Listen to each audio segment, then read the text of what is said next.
Bonjour les amis, alors là je suis en compagnie de Florent qui va nous raconter aussi son histoire de guérison et lui aussi grâce à l'alimentation. Tu nous racontes ton histoire Florent, ce qui t'est arrivé et comment tu t'en es sorti. Voilà, bonjour Guy. Voilà, j'ai eu donc un accident de travail c'était en 2016.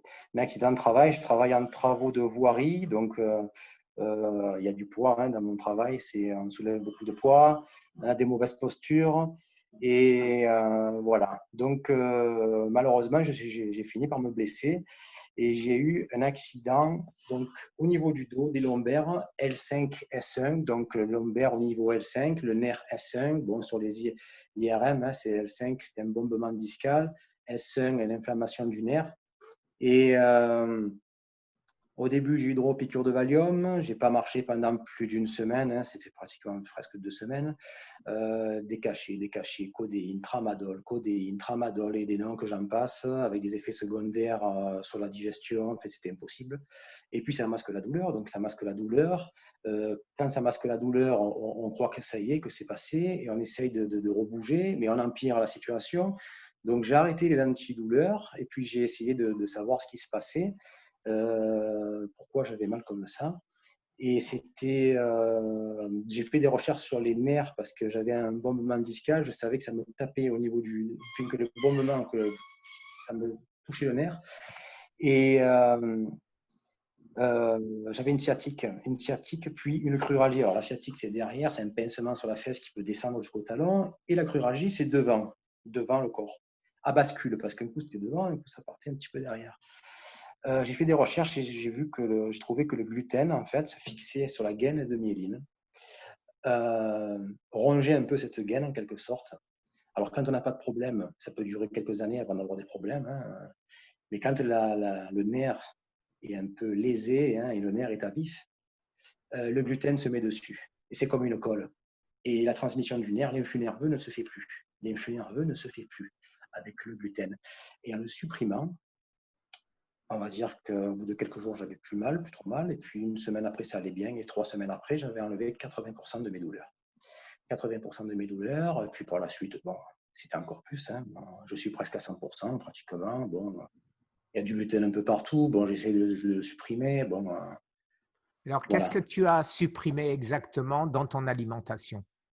Alors, surtout, bon, à l'époque, c'était en 2016, bien avant ça, je faisais de la musculation. Bon, j'ai tout arrêté.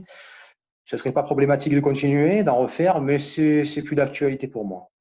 Je faisais de la musculation, alimentation sportive, hyperglucidique, des flocons d'avoine pour de l'énergie, des flocons d'avoine, donc j'en prenais 200 grammes par jour. Alors, pour revenir aux flocons d'avoine, donc, pendant cette période de musculation, j'avais des blessures, mais pas dues à la musculation proprement dit, c'était des blessures, des douleurs un peu de partout dans le corps. Et je me suis dit, il y a quelque chose qui ne va pas, il y a quelque chose, voilà, il faut voir. Ça, c'était en amont de l'accident du dos, mais ça correspond. Et j'ai compris qu'en fait, l'avoine supprimait en quelque sorte l'assimilation du cholestérol et le chassait aussi par les bêta-glucanes, donc les fibres du flocon d'avoine. Et j'ai arrêté donc le flocon d'avoine par la suite. Ça c'était au niveau du cholestérol que je parle, parce que j'avais le cholestérol total dans les chaussettes et le HDL, le soi-disant bon cholestérol, au plus bas.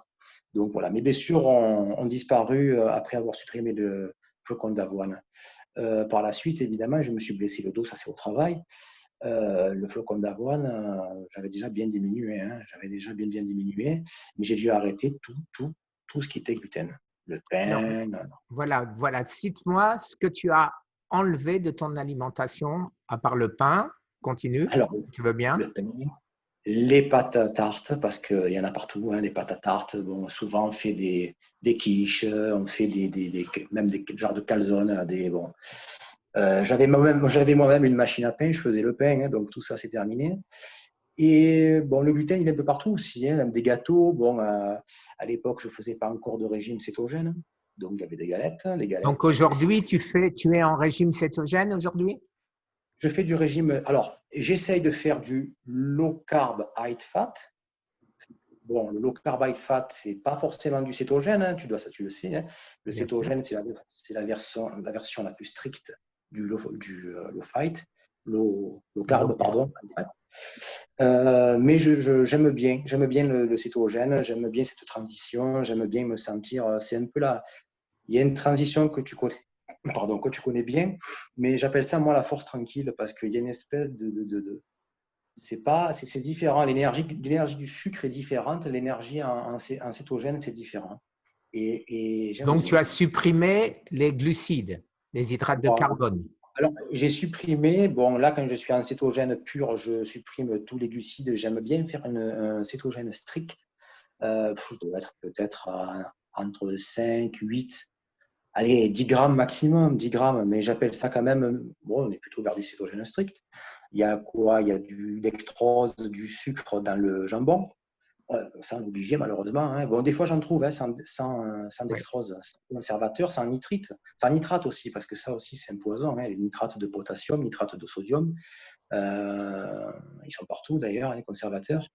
Voilà, bon, le gluten, bien entendu, sans parler de l'acétose, si on fait un régime par rapport à mes douleurs, il ne faut pas chercher. Moi, ce que je conseille, c'est de ne pas chercher absolument à le remplacer parce qu'on ne trouve pas l'équivalent du pain. Hein. Je n'ai pas trouvé l'équivalent. J'ai trouvé plusieurs marques de sans gluten, mais bon, je me lasse vite. Et voilà, bon. En cétose, par contre, je ne suis pas toute l'année. Hein. Des fois, je me laisse un peu des moments de répit. Mais voilà, j'aime bien cette situation de cétose. J'aime bien me sentir en cétose. J'aime bien manger Et du gras, quand, l'huile d'olive, notre coco. et quand tu fais ton Oui. répit, comme tu dis, est-ce que tu as des Mhm. douleurs qui reviennent? Oui. C'est un problème, ouais. C'est ça. Quand je reprends une alimentation glucidique, déjà, je pense qu'il y a une erreur. C'est autant on est en transition quand on tombe en cétose, quand on devient en cétose, on fait une transition, on arrête de manger du sucre, on fait peut-être une activité sportive pour vider les réserves de glycogène, pour être sûr de bien vider son sucre. Bon, c'est pas forcément, pas tout le monde fait ça, mais je pense que quand on repart sur une alimentation glucidique, il faut vraiment baisser le gras un maximum avant de reprendre, je pense, hein, avant de reprendre les glucides. Parce qu'à chaque fois, ben, en bas, ça stocke. Ça stocke en bas. Hein. Donc, même si Au je niveau reprends. tu veux dire de la ceinture abdominale. Tu Ouais, veux même dire que tu as avec la un petit. graisse qui se stocke grâce à C'est la vrai. montée d'insuline. Ouais. C'est ça. L'hormone de L'insuline. stockage, l'insuline. Voilà, exactement. Ça stocke dans tous les sens, hein, en bas surtout. Mais vraiment, je sens. Bon, c'est du riz. Quand je reprends des glucides, ça peut être du riz complet, des légumineuses, des pois chiches, bon, du maïs aussi. Hein, bon. Mais ça stocke et c'est vraiment les premiers jours sont très difficiles, mais ça, j'ai l'impression que ça dure, quoi. J'ai l'impression que ça dure et que je ne m'en débarrasse pas. Mais en plus, bon, quand on est en cétogène, bon, les premières erreurs en cétose, c'est vrai qu'au début, on n'ose pas mettre du gras. Bon, après, il faut mettre du gras. Mais c'est aussi le sel, le sodium. Le sodium, j'ai fait l'erreur en cétose de ne pas en prendre assez. Parce que quand on perd son glycogène et qu'on enlève les glucides, on perd du fluide. On perd du fluide, le sodium s'en va et on peut être à plat. À plat, mais ce n'est pas la cétose, ce n'est pas le régime qui fait ça. C'est soit on est en hypocalorique parce qu'on n'envoie pas assez de gras, soit aussi c'est le sel, les électrolytes. Il faut du sel, il faut du sodium. Hein. Du sodium, c'est très important. Hein. Le sodium, le sel, c'est du chlorure de sodium. Hein. Le chlorure, en plus, c'est bon pour la digestion, pour un minimum d'acidité, hein, pour la digestion, pour l'estomac. Voilà. Mais pour repartir sur quand je fais un rebond glucidique, hein, c'est un léger rebond, mais alors c'est catastrophique à chaque fois. Hein. Je me dis, je suis allergique aux glucides, c'est pas possible. Et les douleurs, on en vient. Les douleurs reviennent au niveau du dos. Et pourtant, c'est pas que du gluten que je prends. Alors, c'est des douleurs minimes au niveau du dos, hein, c'est minime hein, quand je reprends du sucre. Mais je me dis, ça tiraille quand même, ça tiraille encore.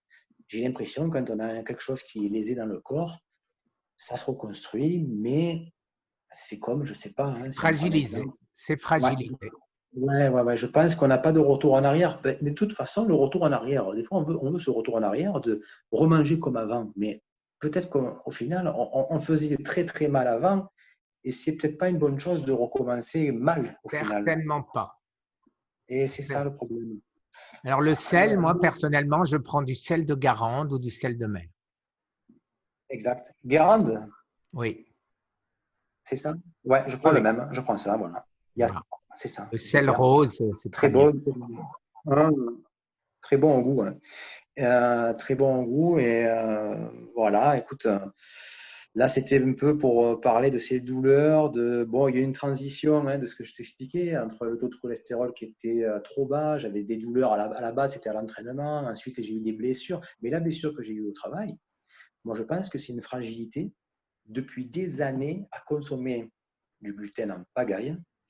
Je pense que ça, c'est un antinutriment qui empêche l'absorption des minéraux, qui empêche de nourrir les vertèbres. Hein. Les vertèbres, c'est vivant quand même, on n'en parle pas, mais les vertèbres, elles finissent pas par sortir comme par hasard. Hein. Il n'y a pas que des mauvaises postures. Hein. Je pense qu'à la base, c'est bien solide.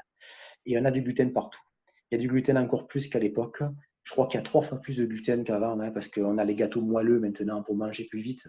On mange plus vite les gâteaux, ils sont moelleux parce que on avale, on avale, on avale, on n'a pas la sensation de satiété et on avale encore du gluten et des gâteaux, hein, les madeleines à toute Et du moelle là. sucre. Et du sucre. Et du sucre. Alors, la pique d'insuline et on en passe. Hein, c'est destruction du corps. Destruction du corps, hein, bon, à petit feu pour certains. Et puis quand on a un problème, ça va plus vite. Ça va Je plus vite. suis extrêmement content de ton témoignage parce que ça va à 100% dans ce que j'ai constaté et ce que nos autres amis ont constaté et constatent tous les jours. Alors, Mhm. tu aurais autre chose à nous dire avant qu'on rende la liberté à nos amis? Oui, j'aurais voulu parler de beaucoup de choses avec toi, notamment du cancer. Oui, Moi, vas-y, vas-y. j'ai un gène du cancer, le gène BCRA2. Bon, ça touche les seins, hein, chez les hommes aussi. Les seins, apparemment, il y aurait un lien avec la prostate. J'ai perdu ma maman en décembre dernier. Euh, on lui a diagnostiqué en février 2019 une lésion hépatique, hein, donc lésion au foie, IRM, c'est pas grave, madame, ça va passer, rien de grave. Février 2019. En septembre, elle avait le foie qui sortait. Ma mère est décédée en décembre. Voilà. On a fait des pieds et des mains pour la rentrer à l'hôpital. Elle voulait absolument rentrer à l'hôpital de Paoli-Calmette, où elle avait été traitée en 2006 pour un cancer du sein. Cancer du sein qui a été traité, mais rechute, voilà, récidive grave. Donc il faut savoir que la mère de ma mère, ma grand-mère, hein, pour expliquer, ma grand-mère maternelle a eu un cancer du sein dans les années 1960. À l'époque, ils ont opéré le cancer du sein et elle n'a plus jamais rien eu. Elle est décédée, ma grand-mère malheureusement aussi en février de cette année 2020. Mais bon, c'était autre chose. 92 ans, mais c'était autre chose. À l'époque, ils enlevaient tout. La chaîne ganglionnaire, elle avait un cancer du sein à ma grand-mère, ils lui ont enlevé la chaîne ganglionnaire, donc elle avait le gros bras, le fameux gros bras qu'on a quand on lève toute la chaîne ganglionnaire. Maintenant, ils ne lèvent plus toute la chaîne ganglionnaire, alors quand on lève un sein, on n'a plus ce fameux gros bras qu'on avait chez des personnes peut-être qui sont maintenant âgées. Voilà, ça n'existe plus. Mais au moins, elle a été traitée. Elle a eu des rayons et c'était terminé.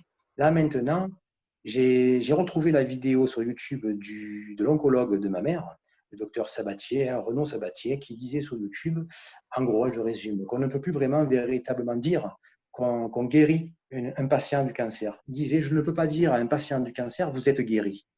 Il dit, bon, c'est quand même bizarre, hein, bon, parce que ma mère, depuis 2006, elle était censée être guérie, hein, elle a pris un traitement hormonal après l'opération, elle a eu des chimios, hein, chimio, traitement hormonal. Je suis tombé sur un forum qui disait, comme ma mère, cancer du sein, il y avait un forum où des femmes parlaient, beaucoup de femmes. Je ne comprends pas, j'ai un problème au foie tant d'années après, 5 à 10 ans, ça se jouait entre 5 à 10 ans. D'autres, c'était autre chose, récidive. Qu'est-ce qu'ils font Qu'est-ce qu'ils font pour qu'il y ait cette récidive? Je ne sais pas. Voilà, traitement par tamoxifène, c'était la fameuse chimio orale qu'elle a eue ma mère. Mais pourquoi il y a ces récidives? On dirait que vous êtes rentré à l'hôpital, on vous soigne un peu, mais on va vous revoir. C'est du clientélisme, hein. Vous allez revenir parce qu'on va vous soigner. Enfin, vous soigner, vous allez revenir chez nous. Voilà. Donc, j'ai vu aussi, au-delà de la mort, j'ai vu 1 mois et demi de souffrance. Je me suis battu, façon de dire, hein, je me suis battu avec les médecins parce que tous les jours, c'était un combat. On avait la chambre à Paoli-Calmette collée au bureau des médecins et quand on les appelait, ils ne venaient pas. C'était très dur, hein, les aides-soignantes au top. hein, mais alors les grands docteurs, on ne les voyait pas trop, hein. Ils nous adressaient à peine la parole, on ne pouvait pas savoir grand-chose. J'ai voulu parler avec l'oncologue, le professeur Renaud Sabatier. J'ai compris que c'était très grave. J'ai voulu lui montrer. Je lui ai dit, je sais que ma mère a un cancer très grave, mais dites-moi, je voulais savoir, hein, que j'ai toujours entendu dire les gens qui demandent au docteur et qu'on leur répond assez, enfin, on leur dit la vérité, quoi. Lui, non, il m'a rassuré. Il m'a dit, oh, vous savez, si elle tolère bien la chimio, elle peut durer 1 an. Bon, j'étais pas venu j'étais pas venu pour être rassuré. J'étais venu pour avoir du concret. J'ai dit, je sais que ma mère a quelque chose de grave. Je pense que c'est peut-être 2, 3 mois. Je lui ai dit 1 mois et demi. Il me dit non. Il me dit peut-être 1 an. Si elle répond bien, ça a duré un mois et demi. 7 chimios. 7 chimios en 1 mois et demi. Je connais toutes les étapes de la dégradation du corps. C'est atroce de voir ça. C'est plus la chimio qui l'a tué que son cancer. Elle est rentrée avec des douleurs, c'est vrai. Et mais malheureusement, c'est la chimio moi je dis que c'est la chimio qui l'a tué. J'ai vu vraiment ce que ça fait. Ça ronge les nerfs. Ça ronge les nerfs à tous les niveaux. Bon, c'est vraiment atroce de voir ça. Et la bataille avec les médecins, c'est pas facile. Et quand je demandais de mettre des calmants à ma mère, ils me disaient, mais vous la tuez. Vous voulez la tuer, votre mère? C'est grave de dire ça. Je demande à ce que ma mère souffrait. Je demande à mettre plus de morphine parce qu'il ne voulait pas mettre trop de morphine parce qu'il disait que l'effet de la morphine masquait l'effet de la chimio. Bon, elle a servi de cobaye, il faut être clair. La morphine qui masque l'effet de la chimio. Alors, chaque fois, je gueulais pour dire mettez un peu de morphine. Alors, ils mettaient autre chose. Ensuite, voilà, ils me disaient vous voulez tuer votre mère. Mais à la fin, quand ma mère est partie, ils m'ont dit vous savez, votre mère, dès qu'elle est rentrée, elle était déjà en soins palliatifs. C'est pas possible. Vous me dites qu'elle est rentrée, qu'elle était déjà en soins palliatifs et vous m'avez refusé de lui donner de la morphine, un peu plus de médicaments antidouleurs. Mais voilà. Et qu'est-ce qui s'est passé aussi à chaque fois qu'il y avait de la chimio? Complément hyperglucidique.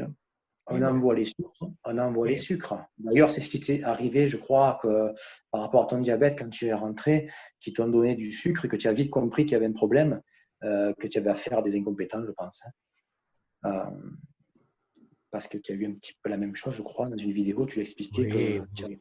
Voilà. Non, mais le système français est lamentable, il faut bien le dire, à l'hôpital, alors que les organismes officiels le savent et ils ne font rien, à croire qu'on s'en fout de ce qui se passe pour le cancer dans les hôpitaux. Exactement, exactement. Là, j'ai une collègue de travail qui est en train de partir à Paoli-Calmette. Elle n'avait rien et puis d'un coup, voilà, c'est le pancréas. Voilà. Il y en a de plus en plus. De plus en plus. Alors, je pense aussi qu'il y a ma mère, il faut savoir, hein, elle mangeait bio. Elle faisait du sport. Elle marchait 7 km par jour. Du sport, du sport, du sport. Peut-être un petit peu trop. La chasse au gras, pas trop bon. La chasse au gras, tempérament quand même, un tempérament de feu quand même. Hein, il faut dire ce qui est. C'est un tempérament de feu, très peu de sommeil. Malgré qu'elle mangeait bio, malgré les ustensiles de cuisine un peu en inox. Et si j'ai bien compris, elle ne mangeait pas de gras. De l'huile d'olive, mais pas assez à mon goût, pas assez. C'était un peu la chasse au gras et comme ma mère avait un tempérament de feu, c'est le genre de personne qui se bouffait de l'intérieur. C'est pour ça que j'ai ensuite, par la suite, j'ai beaucoup appris sur le système nerveux orthosympathique. Le stress oxydatif. Pour se calmer, voilà. Exactement, le stress oxydatif. Et je lis beaucoup de choses sur le parasympathique pour essayer pour moi-même aussi, hein, pour m'apaiser, parce que bon, ça ne laisse pas indemne de tout ça quand on voit. Voilà, après, je suis un petit peu de tempérament, un petit peu anxieux aussi, hein, donc j'essaie de me calmer pour limiter la casse dans les années qui viennent. Voilà, donc et pour en revenir, voilà, moi je continue le maximum de mon temps à être en low carb. Voilà, je m'y trouve bien. Bon, le passage en cétose, c'est surtout bon, c'est beaucoup de coups de pompe, mais après ça passe et après on se sent bien. On se sent bien, vraiment, c'est super. Bon, socialement, c'est un peu moins drôle, mais ça va. C'est pas trop compliqué. C'est pas trop compliqué. Après, tu sais, moi, j'habite aux États-Unis. Socialement, je vais avec mes amis au restaurant et j'amène ma gamelle de légumes et personne ne me fait de réflexion, personne ne me dit rien. Quand il y a quelqu'un qui me regarde un peu de travers, je lui dis monsieur, je suis désolé, j'ai un cancer en phase terminale, je ne peux rien manger d'autre. et personne n'insiste, personne ne me fait de réflexion. Donc, voilà un tuyau pour ceux qui veulent continuer à aller au restaurant avec leurs amis. Ben, tu fais très bien, tu fais très bien. Et voilà, écoute, merci de m'avoir donné la possibilité de m'exprimer. Il y aurait encore beaucoup à dire, hein, parce que là, je ne sais pas si ça se voit, parce que moi, je ne te vois pas, mais moi, je me sentais un petit peu tendu pour dire un peu tout Non, ça. ça se voit pas, mais si tu veux, si tu as pensé à ce que tu aimerais nous dire encore, et tu m'enverras Ouais, un autre email et on refera une autre vidéo. voilà. Si ça Voilà, vient, je t'en parlerai. Et c'est exactement. vraiment. Mais là, t'as témoigné sur deux choses très importantes, à savoir le gluten et les douleurs, et en deuxième, le cancer et le régime cétogène. Et ne pas faire forcément la chasse au cholestérol. Il faudrait arrêter avec tout ça. C'est les sucres raffinés qui nous tuent. Voilà, il faudrait Mais arrêter avec. le cholestérol n'a jamais été un problème. Ça, Ouais. des grands professeurs américains nous l'expliquent en long et en large. Est-ce que tu sais à quoi sert le cholestérol? D'abord, ils nous disent qu'il n'y a pas de bon et de mauvais cholestérol. Exactement. Je sais qu'il y Et, a un rôle dans la répartition des sucres parce qu'il permet aussi d'envoyer des sucres dans le corps. Mais enfin, c'est une hormone, on peut dire, hein, je ne sais pas, mais bon, à tout faire, hein. Donc, mais quand tu retrouves le cholestérol, la nos testostérone systèmes, aussi. ouais, nos systèmes sanguins a toujours des Mhm. fuites. Et le Mhm. cholestérol sert à boucher les trous Alors, euh, ça, je l'ai des, entendu. Et ouais, oui, des vaisseaux sanguins, des artères, des veines, c'est ça. etc. Alors bon, c'est pour ça qu'on accuse le mauvais, hein, le soi-disant, le LDL, Non, parce mais que c'est le LDL. attends, laisse-moi terminer. Alors, qu'est-ce qui se passe? Le médecin nous donne des médicaments pour supprimer le cholestérol. Ton corps voit que tu as besoin de cholestérol. Donc, qu'est-ce qu'il fait ton corps? Il en refait et il en refait et il en refait. Et donc, ton taux de cholestérol monte parce que le corps en fabrique pendant que l'autre, il essaye de l'enlever. Et donc, à ce moment-là, effectivement, tu as des problèmes et tu risques d'avoir des problèmes cardiaques puisque les vaisseaux diminuent. Mais si maintenant, tu ne fais rien, le cholestérol, une fois qu'il a fait son travail, que le corps a bouché tes fuites, eh ben, qu'est-ce qui se passe? Ton rythme cardiaque redevient normal parce que comme il n'y a plus de fuite, c'est comme une pompe, tu vois, une pompe à eau. S'il y a une fuite, eh ben, elle va débiter plus pour qu'au bout, tu vas ouvrir plus le robinet pour qu'au bout, il y ait de la pression. Si maintenant, il n'y a pas de fuite dans le tuyau, eh ben, tu ouvres un peu et ça coule bien. C'est exactement la même chose. Exact, tu as super bien résumé. C'est ça. Bon, c'est ce fameux LDL qui se dépose dans des lésions, apparemment, parce que le corps ne trouve que ça. Et il manque du soi-disant bon pour récupérer, refaire passer dans le foie le cholestérol à recycler. Mais bon, hein, c'est la Il façon. suffit déjà d'arrêter les statines. Exactement, exactement. Alors c'est rigolo parce que je me rappelle quand j'étais ado, moi j'ai commencé jeune à m'intéresser à la nutrition, j'avais une encyclopédie médicale et il parlait des statines. Je me suis dit, mais c'est super, je sais pas, je vais avoir 14, 15 ans. Je me dis, on va vivre dans un monde merveilleux. Des statines, plus de cholestérol. Je pensais à mes parents, je me suis dit, ils vont vivre mieux. On n'aura plus besoin de. Voilà, on parlait de statines, on parlait d'autre chose. J'avais les dessins, je me rappelle, on voyait les artères, tout ça, c'était génial. Mais quand on voit maintenant, ben, on se prend un coup de bâton sur la tête et quand on s'est intéressé à tout ça et qu'on voit qu'au final, ça fait l'inverse. Mais c'est pareil pour le cholestérol, c'est pareil pour le diabète, c'est pareil pour toutes les pathologies. Moi, ils m'auraient gardé avec des codéines, du tramadol, ils m'auraient fait changer de travail, j'aurais fini sur des béquilles et j'arrivais plus à marcher à un moment donné, moi. Moi, j'arrivais plus à marcher et personne ne m'a parlé du gluten. Il a fallu que j'aille tout seul. Et j'ose même pas en parler. Moi, je vais voir un docteur, je vais lui parler de ça. Bon, ou ils sont au courant, ou alors ils doivent se dire celui-là, qu'est-ce qu'il raconte?